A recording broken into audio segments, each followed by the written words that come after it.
नमः शिवाय। नमस्कार प्रिय भक्तों, आज मैं आपको शिव महापुराण की एक ऐसी अद्भुत कथा सुनाने जा रही हूँ। भगवान शिव जी केवल देवों के देव नहीं बल्कि अपने भक्तों के लिए सबसे दयालु और करुणामय भी हैं। वे बाहरी वैभव नहीं देखते बल्कि भक्त के हृदय की सच्ची भावना को स्वीकार करते हैं। इसलिए इस कथा को अंत तक अवश्य सुनिए। हो सकता है भगवान भोलेनाथ का कोई संदेश आपके लिए भी इसमें छिपा हो। हर हर महादेव। बहुत समय पहले हिमालय की तलहटी में एक छोटा सा गांव था। चारों ओर घने वन, निर्मल जलधाराएं और शांत वातावरण था। उसी गांव में एक निर्धन ब्राह्मण अपने परिवार के साथ रहता था। ब्राह्मण का जीवन कठिनाइयों से भरा हुआ था। घर में धन नहीं था, भोजन भी कई बार पर्याप्त नहीं होता था, फिर भी वह कभी भगवान शिव की पूजा नहीं छोड़ता था। प्रतिदिन ब्रह्म मुहूर्त में उठकर वह नदी से स्नान करता, जंगल से बेलपत्र लाता और पास के प्राचीन शिवलिंग पर जल अर्पित करता था। गांव के लोग उससे पूछते, इतनी गरीबी में भी तुम रोज पूजा क्यों करते हो? क्या भगवान ने तुम्हारी कोई इच्छा पूरी की है? ब्राह्मण मुस्कुराकर कहता, मैं पूजा किसी वस्तु को पाने के लिए नहीं करता, मैं तो इसलिए पूजा करता हूँ क्योंकि भगवान शिव मेरे आराध्य हैं। उसकी यह बात सुनकर कुछ लोग उसका सम्मान करते तो कुछ लोग उसका उपहास उड़ाते, लेकिन ब्राह्मण का विश्वास कभी नहीं डगमगाया। एक दिन गांव में एक वृद्ध सन्यासी आए। उनके चेहरे पर अद्भुत तेज था। उन्होंने कई लोगों को भोजन मांगा लेकिन किसी ने ध्यान नहीं दिया। जब वे ब्राह्मण के घर पहुंचे तब घर में केवल थोड़ा सा जौ का आटा बचा था। ब्राह्मण की पत्नी ने कहा, यदि यह भी दे दिया तो हमारे बच्चों के लिए क्या बचेगा? ब्राह्मण ने शांत स्वर में कहा, अतिथि में भी भगवान का ही स्वरूप होता है। जो होगा भोलेनाथ की इच्छा से होगा। उसने वह सारा भोजन सन्यासी को प्रेम पूर्वक अर्पित कर दिया। सन्यासी ने प्रसन्न होकर भोजन ग्रहण किया और जाते जाते कहा, वत्स, तुम्हारी परीक्षा अभी समाप्त तो नहीं हुई है। शीघ्र ही तुम्हारे जीवन में ऐसा समय आएगा जब तुम्हारा विश्वास ही तुम्हारी सबसे बड़ी शक्ति बनेगा। इतना कहकर वे आगे बढ़ गए। ब्राह्मण और उसकी पत्नी उनके शब्दों को अर्थ समझ नहीं पाए। कुछ ही दिनों बाद गांव में भीषण सूखा पड़ गया। नदियां सूखने लगी, खेत बंजर हो गए, पशुओं के लिए चारा समाप्त होने लगा। लोग गांव छोड़ने लगे, लेकिन ब्राह्मण आज भी उसी श्रद्धा से शिवलिंग पर जल चढ़ाने का प्रयास करता।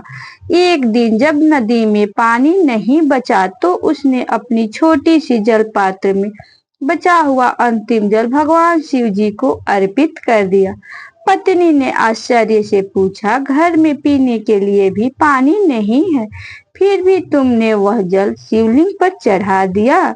ब्राह्मण ने उत्तर दिया, जिस प्रभु ने हमें जीवन दिया है वही हमारी रक्षा भी करेंगे।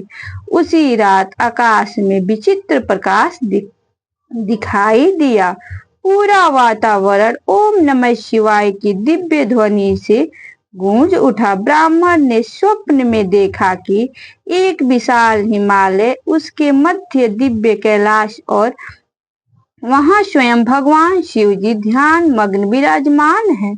उनकी जटाओं में गंगा प्रवाहित हो रही है, गले में सर्प सुशोभित है, माथे पर अर्धचंद्र चमक रहा है। भगवान शिव ने अपनी करुणामय दृष्टि ब्राह्मण पर डाली और कहा, वत्स, सच्ची भक्ति कभी व्यर्थ नहीं जाती।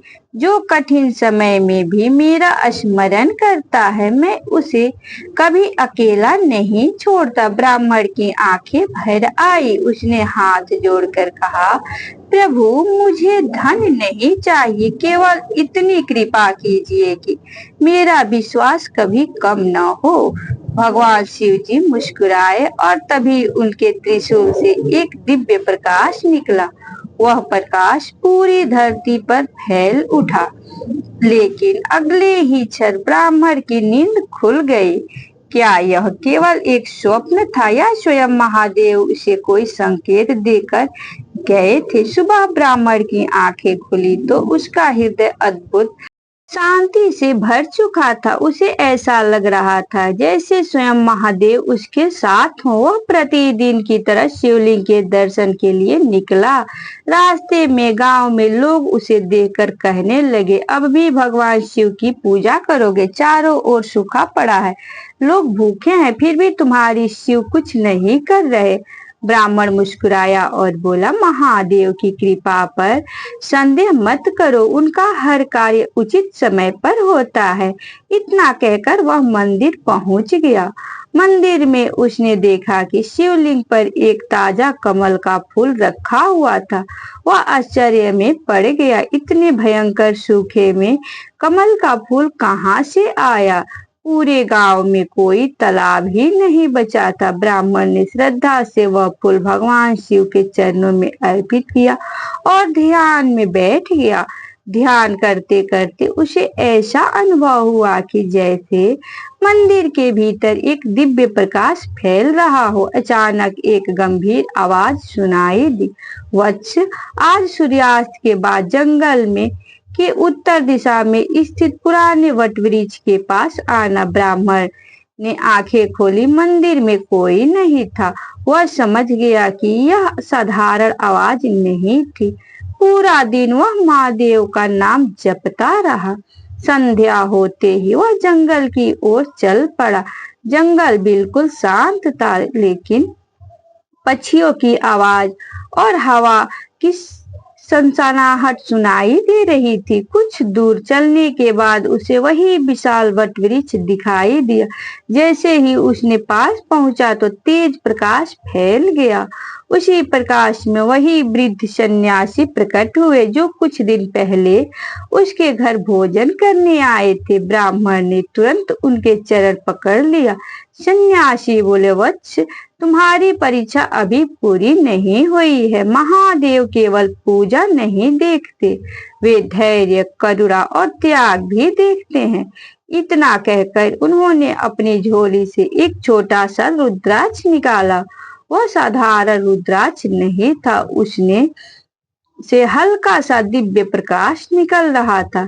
सन्यासी बोले, इसे अपने पास रखना, जब भी कठिन समय आए पूरे विश्वास के साथ ओम नमः शिवाय का जाप करना। ब्राह्मण ने श्रद्धा से रुद्राक्ष ग्रहण किया। जैसे ही उसने अपने मस्तक से लगाया, उसके पूरे शरीर में अद्भुत ऊर्जा का संचार होने लगा। सन्यासी मुस्कुराए और बोले, याद रखना, चमत्कार रुद्राक्ष में नहीं, तुम्हारी श्रद्धा में है। इतना कहकर वे धीरे धीरे प्रकाश में विलीन हो गए। ब्राह्मण कुछ देर वही खड़ा रहा, उसकी आंखों में आंसू थे। वह समझ चुका था कि यह सब भगवान शिव जी की लीला है। अगले दिन गांव में एक नई समस्या खड़ी हो गई। पास के जंगल में एक उग्र जंगली हाथी गांव में घुस आया। लोग भयभीत होकर अपने घरों में छिप गए। हाथी खेतों को रौंदते हुए मंदिर की ओर बढ़ने लगा। गांव वालों को लगा कि अब प्राचीन शिव मंदिर की नष्ट हो जाएगी। तभी ब्राह्मण मंदिर के सामने खड़ा हो गया। सब लोग चिल्लाने लगे, हटो, हाथी तुम्हें मार देगा। लेकिन ब्राह्मण के चेहरे पर कोई भय नहीं था। उसने दोनों हाथ जोड़कर आंखें बंद की और पूरे विश्वास के साथ जाप शुरू किया, ओम नमः शिवाय, ओम नमः शिवाय, ओम नमः शिवाय। जैसे जैसे मंत्र की ध्वनि गूंजती रही, वातावरण बदलने लगा। हवा शांत हो गई, मंदिर की घंटियां अपने आप बजने लगी और फिर जो हाथी कुछ क्षण पहले क्रोध से गर्जना कर रहा था, वह धीरे धीरे शांत हो गया। वह ब्राह्मण के सामने आकर घुटनों के बल बैठ गया। पूरा गांव यह दृश्य देखकर स्तब्ध रह गया। लोगों की आंखों से आंसू बहने लगे। सबके मुख से एक ही स्वर निकला, हर हर महादेव। लेकिन यह तो केवल शुरुआत थी।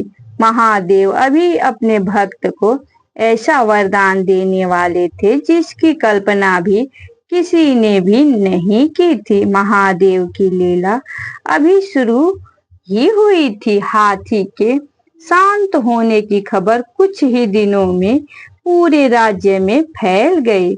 जब यह समाचार राजा तक पहुंचा तो उसे विश्वास नहीं हुआ। राजा ने अपने सैनिकों को आदेश दिया कि उस ब्राह्मण को सम्मान पूर्वक राजमहल में बुलाया जाए। अगले दिन सैनिक गांव पहुंचे। ब्राह्मण ने विनम्रता से कहा, मैं कोई चमत्कारी व्यक्ति नहीं हूँ। जो कुछ हुआ वह केवल भगवान शिव जी की कृपा से हुआ है। सैनिक उसे राजमहल ले गए। राजा ने पूछा, क्या सचमुच तुम्हारे पास ऐसा शक्ति है कि हिंसक पशु भी शांत हो जाते हैं? ब्राह्मण ने मुस्कुराकर उत्तर दिया, महाराज, शक्ति मेरे पास नहीं है, मेरे आराध्य भगवान शिव जी के पास में है। उसी समय राजमहल में एक दुखद समाचार आया। राजकुमार कई दिनों से गंभीर रूप से बीमार था। देश विदेश के वैद्य उपचार कर रहे थे लेकिन कोई लाभ नहीं हुआ। राजा की आंखों में आंसू आ गए। उन्होंने ब्राह्मण से कहा, यदि तुम्हारे महादेव की कृपा से मेरा पुत्र स्वस्थ हो जाए तो मैं पूरे राज्य में शिव मंदिरों का निर्माण करवाऊंगा। ब्राह्मण ने उत्तर दिया, महाराज, मैं किसी चमत्कार का वचन नहीं दे सकता। मैं केवल भगवान शिव जी से प्रार्थना कर सकता हूँ। वह राजकुमार के कक्ष में गया। राजकुमार अचेत अवस्था में लेटा था। ब्राह्मण ने उसके सिरहाने बैठकर आंखें बंद की और पूरे मन से महामृत्युंजय का मंत्र का जप करने लगा। महल का वातावरण शांत हो गया। दीपक की लौ बिना हवा के भी धीरे धीरे लहराने लगी। सुगंधित पुष्पों की महक पूरे कक्ष में फैल गई। कुछ समय बाद राजकुमार ने धीरे धीरे अपनी आंखें खोली। उसने सबसे पहले हर हर महादेव कहा। राजा और रानी की खुशी का ठिकाना नहीं रहा।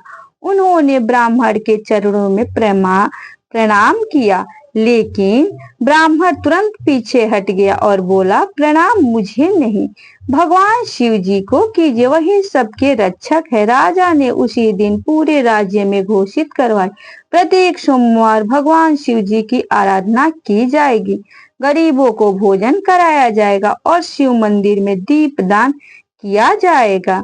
कुछ ही महीनों में पूरा राज्य का वातावरण बदलने लगा। जहां पहले भय और निराशा थी वहां अब शांति और समृद्धि थी। लेकिन जिस स्थान पर प्रकाश होता है वहां अंधकार भी उसे मिटाने का प्रयास करता है। राज्य के एक अहंकारी तांत्रिक को यह सब बिल्कुल पसंद नहीं आया। वह सोचने लगा, यदि लोगों का विश्वास इस ब्राह्मण और भगवान शिव पर बढ़ गया तो मेरी झूठी सिद्धियों का कोई महत्व नहीं रहेगा। उसने मन ही मन एक भयानक षड्यंत्र रच लिया। उसने विश्वास था कि वह अपने तंत्र मंत्र से पूरे राज्य को डरा देगा, लेकिन वह यह भूल चुका था कि जहाँ स्वयं महादेव की कृपा हो वहाँ किसी भी प्रकार की नकारात्मक शक्ति टिक नहीं सकती। यही लोगों को विश्वास इसी तरह भगवान शिव जी और उस ब्राह्मण पर बढ़ता गया तो कोई भी मेरी सिद्धियों को नहीं मानेगा। मुझे किसी भी तरह इस ब्राह्मण को अपमानित करना होगा। उस रात तांत्रिक घने जंगल के बीच एक पुराने खंडहर में पहुंचा। चारों ओर घना अंधकार था। उसने अग्नि प्रज्वलित की और अपने तंत्र मंत्र का अनुष्ठान प्रारंभ किया। उसका उद्देश्य था कि पूरे गांव में भय और भ्रम फैलाना। इधर गांव में किसी को इसकी भनक तक नहीं थी। ब्राह्मण अपनी कुटिया में बैठकर भगवान शिव जी की पंचाक्षरी मंत्र ओम नमः शिवाय का जप कर रहा था। अचानक तेज आंधी चलने लगी, आकाश में बादल गरजने लगे, पेड़ जोर जोर से हिलने लगे। गांव के लोग भयभीत होकर अपने घरों में छिप गए। तभी गांव के मंदिर की घंटियां बिना किसी के छुए अपने आप बजने लगी। ब्राह्मण ने अपनी आंखें खोली, उसे आभास हो गया कि कोई अशुभ शक्ति सक्रिय है। वह तुरंत शिव मंदिर पहुंचा। उसने शिवलिंग के सामने दीपक जलाया और पूर्ण श्रद्धा से प्रार्थना की, हे भोलेनाथ, यदि यह संकट मेरे कारण आया है तो मुझे दंड दीजिए, लेकिन इस गांव और इन निर्दोष लोगों को रक्षा कीजिए। जैसे ही उसने यह प्रार्थना की, मंदिर के भीतर एक दिव्य प्रकाश फैल गया। शिवलिंग पर अर्पित बेलपत्र धीरे धीरे हिलने लगे। उसी क्षण जंगल में बैठे तांत्रिक का यज्ञ कुंड अचानक बुझ गया। वह घबरा गया। उसने फिर से मंत्र पढ़ने का प्रयास किया, लेकिन उसकी आवाज लड़खड़ाने लगी। उधर मंदिर में ब्राह्मण लगातार ओम नमः शिवाय का जप कर रहा था।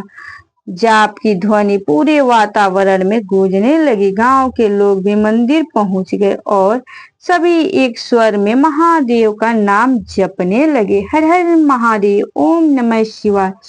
जितना अधिक नाम जप होता गया, उतना ही तांत्रिक की शक्ति कम होती गई। अचानक आकाश से बिजली चमकी।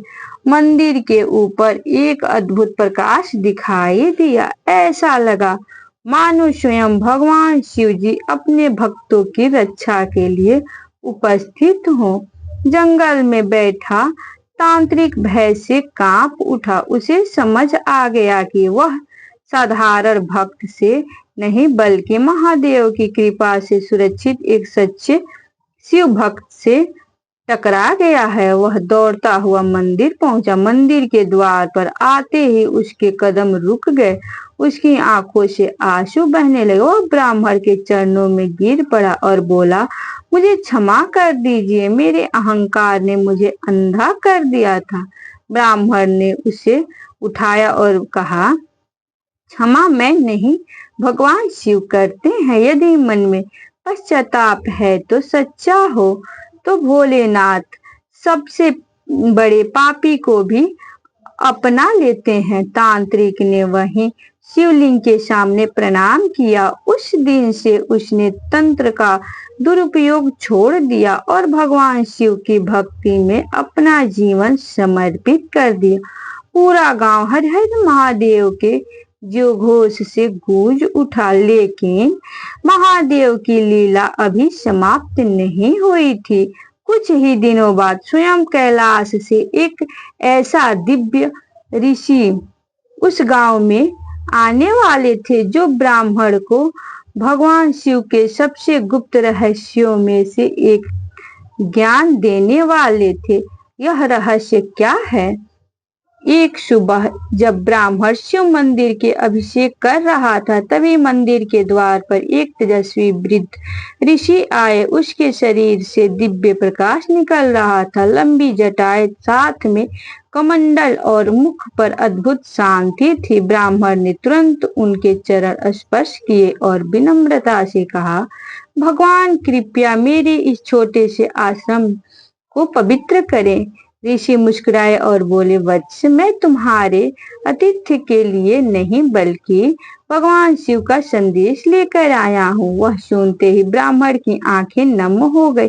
ऋषि ने कहा, महादेव तुम्हारी भक्ति से अत्यंत प्रसन्न है, लेकिन एक अंतिम परीक्षा अभी शेष है। ब्राह्मण ने कहा, हाथ जोड़कर कहा, गुरुदेव, यदि वह परीक्षा मेरे प्रभु की इच्छा है तो मैं उसे सहर्ष स्वीकार करता हूँ। ऋषि बोले, याद रखना, सच्चा शिव भक्त वह नहीं जो केवल सुख में भगवान का स्मरण करे। सच्चा भक्त वह है जो सबसे कठिन समय में भी विश्वास न छोड़े। इतना कहकर ऋषि ने ब्राह्मण को एक छोटा सा रुद्राक्ष दिया और कहा, इसे अपने हृदय के पास रखना, यह तुम्हें चमत्कार नहीं देगा, बल्कि तुम्हें अपने विश्वास की याद दिलाएगा। फिर उन्होंने आकाश की ओर देखा और कहा, 3 दिन बाद तुम्हारे जीवन में ऐसा तूफान आएगा जो तुम्हारे धैर्य की परीक्षा लेगा। यह कहकर ऋषि धीरे धीरे जंगल की ओर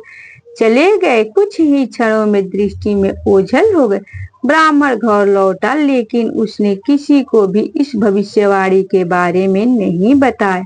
पहला दिन शांति से बीता, दूसरा दिन भी सब सामान्य रहा, लेकिन तीसरे दिन सुबह से ही आकाश में काले बादल छा गए। भयंकर वर्षा होने लगी। पहाड़ों से पानी इतनी तेजी से उतरने लगा कि नदी का जल स्तर बढ़ गया। गांव के लोग घबराकर अपने घर की छोड़ने लगे। कुछ ही देर में बाढ़ का पानी गांव में घुस आया। लोग मदद के लिए पुकारने लगे। ब्राह्मण सबसे पहले शिव मंदिर के द्वार खोले और कहा, जो भी भयभीत है वह मंदिर में आ जाए, महादेव सबकी रक्षा करेंगे। सैकड़ों लोग मंदिर में एकत्र हो गए। बाहर पानी लगातार बढ़ रहा था। कुछ लोगों ने कहा, अब कोई नहीं बच सकता, लेकिन ब्राह्मण शांत भाव से शिवलिंग के सामने बैठ गया। उसने आंखें बंद की और पूरे मन से ओम नमः शिवाय का जाप करने लगा। धीरे धीरे मंदिर में उपस्थित सभी लोग भी उसी मंत्र का जाप करने लगे। पूरा वातावरण शिवमय हो गया। तभी एक अद्भुत घटना घटी। बाढ़ का प्रचंड जल मंदिर की सीढ़ियों तक आया, लेकिन उसके बाद आगे नहीं बढ़ा। ऐसी प्रतीत हुआ मानो कोई अदृश्य शक्ति मंदिर और गांव की रक्षा कर रही हो। गांव के लोगों ने पहली बार अपनी आंखों से भगवान शिव की कृपा का ऐसा अनुभव किया। सभी की आंखों में आंसू बहने लगे। हर ओर एक ही स्वर गूंज रहा था, हर हर महादेव। लेकिन यह तो केवल शुरुआत थी। उसी रात ब्राह्मण को एक और दिव्य स्वप्न आने वाला था, जिसमें स्वयं भगवान शिव उसे एक ऐसा रहस्य बताएंगे जिसे सुनकर उसका जीवन सदा के लिए बदल जाएगा। सभी लोग भगवान शिव का नाम जप रहे थे। ब्राह्मण भी शिवलिंग के सामने ध्यान से बैठा था। धीरे धीरे आधी रात का समय हो गया। मंदिर के भीतर रखा दीपक अचानक पहले से ही अधिक तेज प्रकाश देने लगा। एक दिव्य सुगंध पूरे मंदिर में फैल गई। घंटियां बिना किसी स्पर्श के अपने आप बजने लगी। ब्राह्मण ने जैसे ही अपने आंखें बंद की, उसे लगा कि उसका शरीर वहीं है, लेकिन उसकी आत्मा किसी और लोक की ओर जा रही है। कुछ ही क्षणों में उसने अपने सामने एक अद्भुत दृश्य देखा। चारों ओर हिम से ढके ऊंचे ऊंचे पर्वत थे। निर्मल आकाश में चंद्रमा की शीतल किरणों बिखरी हुई थी। दूर दूर तक दिव्य प्रकाश फैल रहा था। वहां किसी प्रकार का भय नहीं था, केवल शांति ही शांति थी। ब्राह्मण समझ गया, यह कैलाश धाम है। उसका हृदय आनंद से भर उठा। कुछ ही क्षण बाद उसने देखा कि एक विशाल वट वृक्ष के समीप स्वयं भगवान शिव ध्यान मग्न विराजमान है। उनकी जटाओं में पवित्र गंगा प्रवाहित हो रही है। माथे पर अर्धचंद्र सुशोभित था। गले में सर्प शोभा बढ़ा रहा था। संपूर्ण शरीर पर भस्म विराजमान थी। पास ही माता पार्वती करुणा से भरी हुई मुस्कान के साथ बैठी थी। नंदी महाराज श्रद्धा से भगवान की ओर निहार रहे थे। गणेश और कार्तिकेय भी वहां उपस्थित थे। यह दृश्य इतना दिव्य था कि ब्राह्मण की आंखों में आंसू बहने लगे। वह दौड़कर भगवान शिव के चरणों में गिर पड़ा। कंपित स्वर में बोला, प्रभु मैं धन्य हो गया। भगवान शिव ने अपने करुणामय हाथ से उसके सिर को स्पर्श किया। क्षण भर में ब्राह्मण के मन का सारा भय, चिंता और दुख समाप्त हो गया। महादेव बोले, वत्स तुमने मुझे पाने के लिए कभी धन नहीं मांगा, कभी पद नहीं मांगा, कभी वैभव नहीं मांगा। तुमने केवल मेरा प्रेम मांगा। इसलिए मैं तुम्हारे पास आया हूँ। ब्राह्मण हाथ जोड़कर बोला, प्रभु, संसार दुखों से भरा है, आपके भक्त इन दुखों से कैसे मुक्त हो? भगवान शिव मुस्कुराए। उन्होंने कहा, जो मनुष्य सत्य का मार्ग अपनाता है, जो माता पिता का सम्मान करता है, जो भूखे को भोजन कराता है, जो किसी का अहित नहीं सोचता और जो प्रतिदिन श्रद्धा से ओम नमः शिवाय का स्मरण करता है, मैं स्वयं उसकी रक्षा करता हूँ। भगवान शिव आगे बोले, याद रखो, मनुष्य का सबसे बड़ा शत्रु उसका अहंकार है, सबसे बड़ा धन उसका संतोष है, सबसे बड़ा तीर्थ निर्मल हृदय है और सबसे बड़ी पूजा निष्काम सेवा है। ब्राह्मण भाव विभोर होकर सुनता रहा। फिर उसने पूछा, प्रभु, यदि कोई व्यक्ति बहुत पाप कर चुका हो तो क्या उसे भी आपकी कृपा मिल सकती है? भगवान शिव जी ने उत्तर दिया, यदि उसका पश्चाताप सच्चा है, यदि वह अपने कर्म सुधारने का संकल्प लेता है, तो मैं उसे भी अपना लेता हूँ। मैं आशुतोष हूँ, मैं भाव का भूखा हूँ, दिखावे का नहीं। इतना कहकर भगवान शिव जी ने अपना त्रिशूल उठाया। त्रिशूल से एक दिव्य प्रकाश निकला और वह प्रकाश पूरे ब्रह्मांड में फैल गया। उसी क्षण ब्राह्मण की आंखें खुल गई। वह फिर उसी मंदिर में था, लेकिन अब उसका चेहरा पहले जैसा नहीं था। उसके चेहरे पर अद्भुत तेज था। मंदिर में बैठे सभी लोग उसे आश्चर्य से देखने लगे। ब्राह्मण समझ चुका था, अब उसका जीवन केवल अपने लिए नहीं बल्कि भगवान शिव के संदेश को संसार तक पहुंचाने के लिए है। लेकिन महादेव ने उसे जो अंतिम कार्य सौंपा था वह अभी बाकी था, और वही इस कथा का सबसे बड़ा रहस्य बनने वाला था। प्रातः काल का समय था। सूर्य की पहली किरणें मंदिर के शिखर पर पड़ रही थी। ब्राह्मण ने स्नान किया, स्वच्छ वस्त्र धारण किए और शिवलिंग का अभिषेक करने लगा। लेकिन आज उसके मन में एक अलग ही शांति थी। उसे बार बार भगवान शिव जी के शब्द याद आ रहे थे, वत्स, तुम्हें एक अंतिम कार्य करना है। अचानक मंदिर के गर्भगृह में हल्का सा प्रकाश फैलने लगा। शिवलिंग के ऊपर रखा एक बेलपत्र अपने आप नीचे गिरा। ब्राह्मण ने इसे महादेव जी का संकेत माना। उसी समय मंदिर के बाहर एक तेजस्वी वृद्ध साधु आए। उसके चेहरे पर अद्भुत तेज था। उन्होंने ब्राह्मण को देखकर मुस्कुराते हुए कहा, वत्स, तुम्हारे लिए कैलाश से संदेश आया है। ब्राह्मण ने विनम्रता से उनके चरण स्पर्श किए। साधु बोले, इस गांव से उत्तर दिशा में एक प्राचीन वन है। उस वन के मध्य में एक गुफा है, जहां वर्षों से एक दिव्य शिवलिंग धरती के भीतर छिपा हुआ है। समय आ गया है कि उसे संसार के सामने प्रकट किया जाए।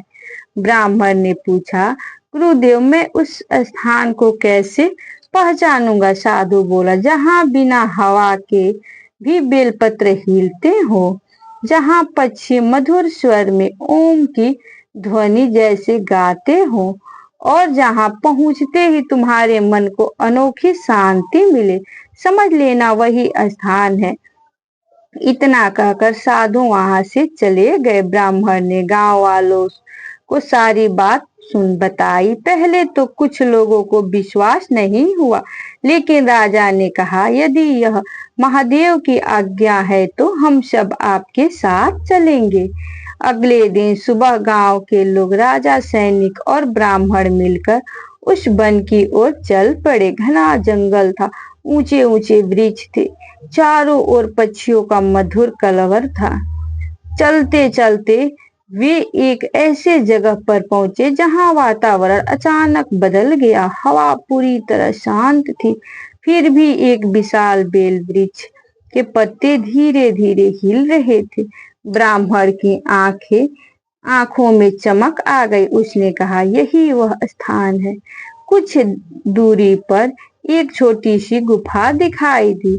जैसे ही सब लोग गुफा के भीतर पहुंचे, वहां से अद्भुत सुगंध आने लगी। गुफा के बीचों बीच धरती का एक भाग हल्का सा चमक रहा था। ब्राह्मण ने हाथ जोड़कर भगवान शिव जी का स्मरण किया और धीरे धीरे उस स्थान की मिट्टी हटाने लगा। कुछ ही देर बाद धरती के भीतर से एक स्वयंभू शिवलिंग प्रकट हुआ। पूरा वातावरण दिव्य प्रकाश में भर गया। मंद मंद डमरू की ध्वनि सुनाई देने लगी। गुफा में उपस्थित सभी लोग आश्चर्य में भर उठे।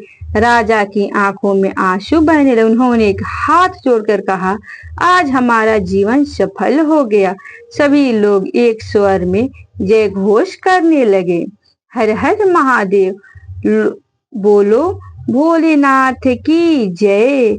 उसी समय आकाश से पुष्पों की वर्षा होने लगी। गुफा के बाहर खड़े लोगों ने भी उस दिव्य प्रकाश को देखा। ब्राह्मण समझ गया कि यह कोई साधारण शिवलिंग नहीं है, बल्कि स्वयं महादेव की कृपा का प्रतीक है। राजा ने वहीं एक भव्य मंदिर बनाने का संकल्प लिया।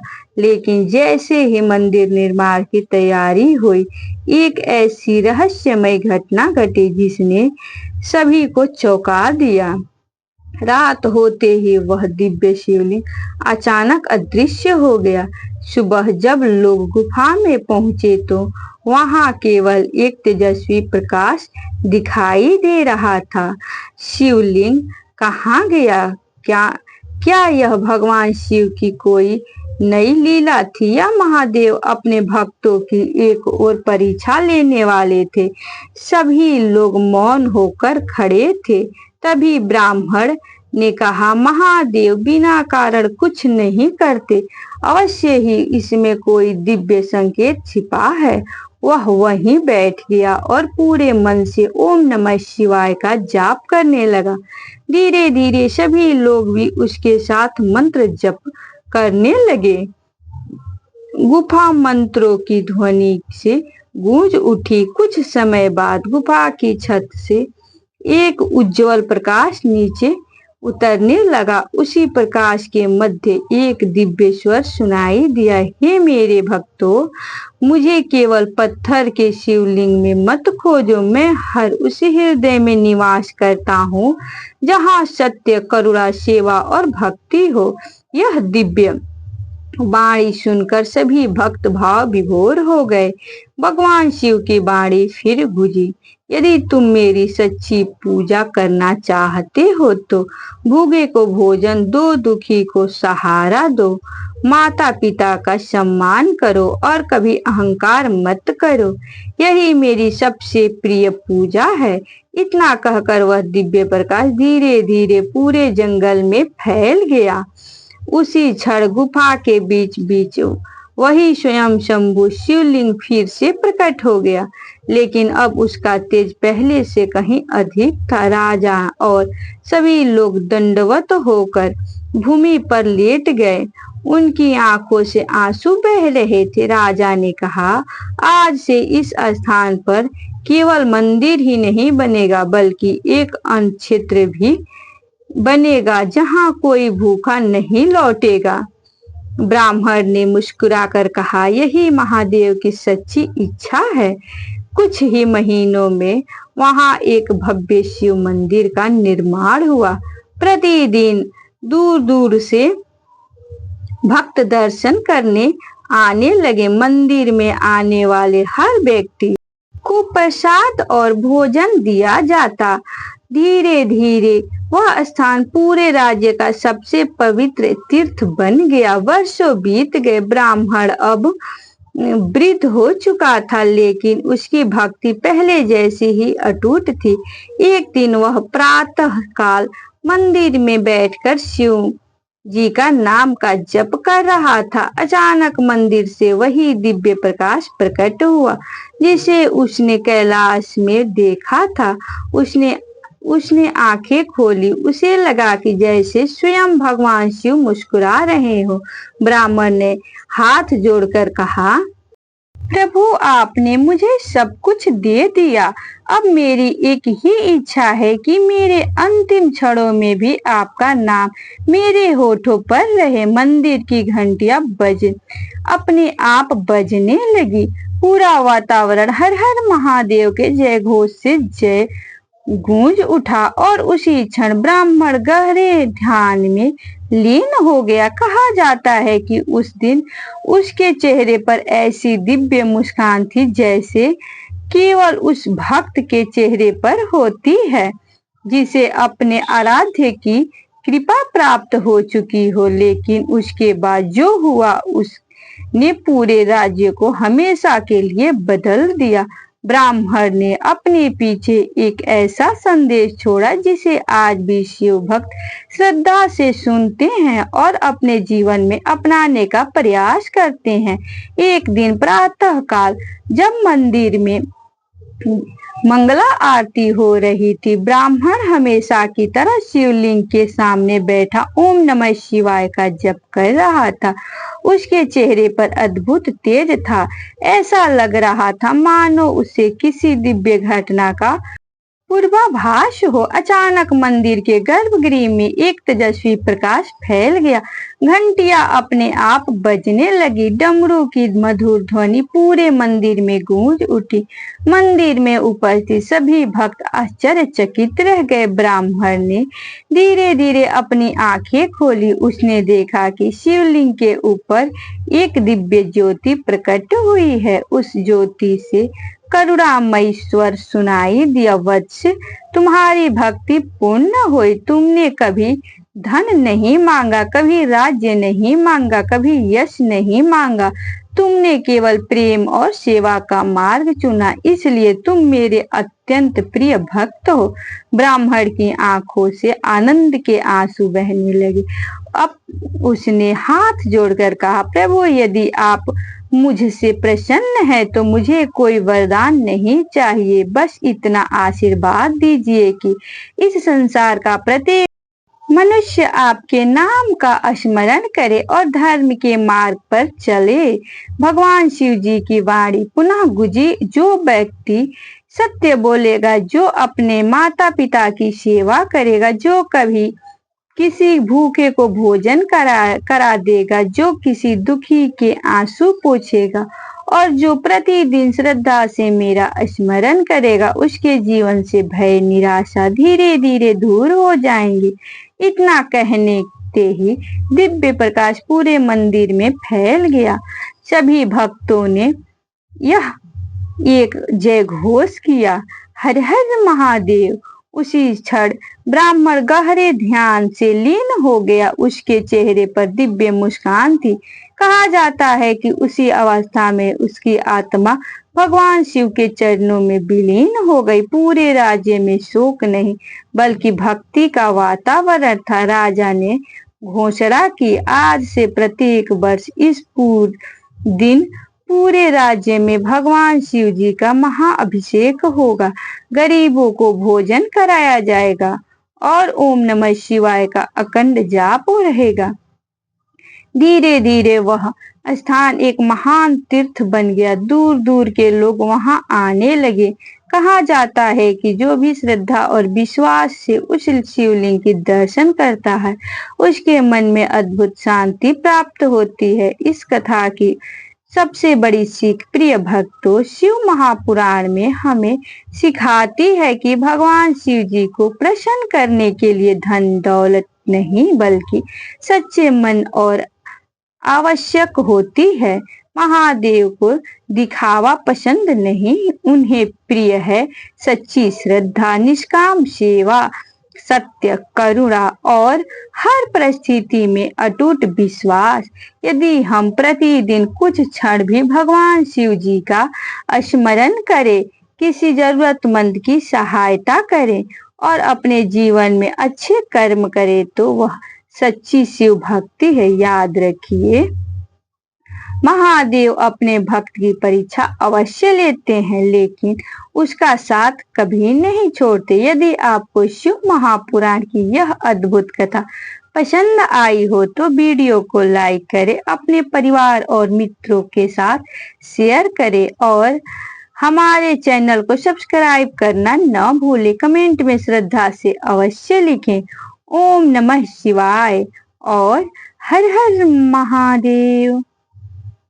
भगवान भोलेनाथ आप सभी के जीवन में सुख, शांति, आरोग्य और समृद्धि प्रदान करे। ओम नमः शिवाय, हर हर महादेव।